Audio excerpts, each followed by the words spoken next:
Secretary. The Secretary is obviously a very busy man. As he has said, he's had more than 75 countries that the trade team has to respond to. I'd just like to end with this. For decades, Republicans and Democrats have said that these unfair trade practices are ripping off the American people, are ripping off our country, but nobody has ever done anything to address it. We finally have a president here at the White House who is playing the long game, who is doing what is right for the American worker and our industries here at home, and he has put together a fantastic team in Secretary Bessent, Secretary Lustnick, the entire trade team who will be focusing on negotiating these good deals to put the American workers first, and we're going to get to work to do that. Thank you. What about the EU?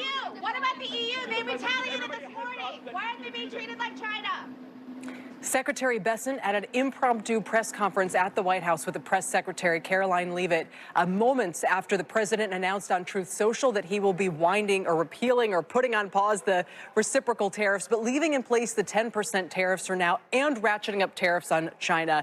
Eamon Javers is standing by at the White House. And Eamon, after a series of events like what we've seen, I think when people absorb the China tariffs still being into effect, they're still going to have to think through both the inflation, the growth aspects of that, the supply chain hit. But this is a huge about-face, a huge reaction in the markets. Perhaps it was the bond market, as the Treasury Secretary was asked about, that got the White House's attention after the sell-off we saw overnight. But regardless, what an extraordinary moment here.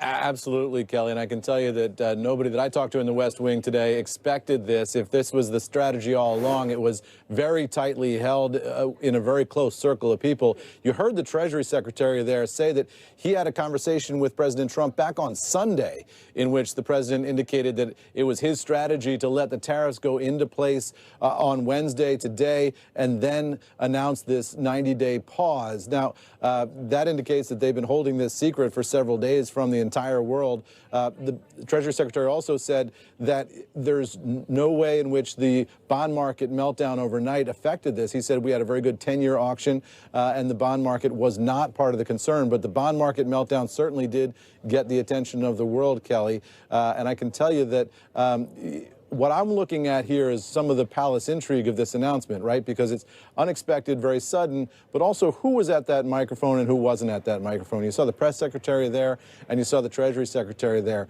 The person we didn't see is Peter Navarro, who's one of the architects of the tariff strategy. We also didn't see Howard Lutnick, who's the Commerce Secretary, who's involved in a lot of White House meetings. Lutnick putting out a post on social media suggesting that he was in the room for this decision, but was not clearly asked by the president to go out to the microphones to explain it.